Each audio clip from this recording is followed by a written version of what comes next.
पंजाब में monkey pox का पहला कंफर्म केस रिपोर्ट हो गया है।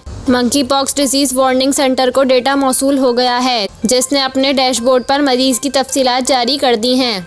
तफसीलात के मुताबिक 41 साला मरीज का ताल्लुक मंडी बहाउद्दीन से है। मरीज 17 अप्रैल को सऊदी अरब से आया। 20 अप्रैल को नेशनल इंस्टीट्यूट ऑफ हेल्थ ने मरीज में मंकी पॉक्स की तस्दीक की।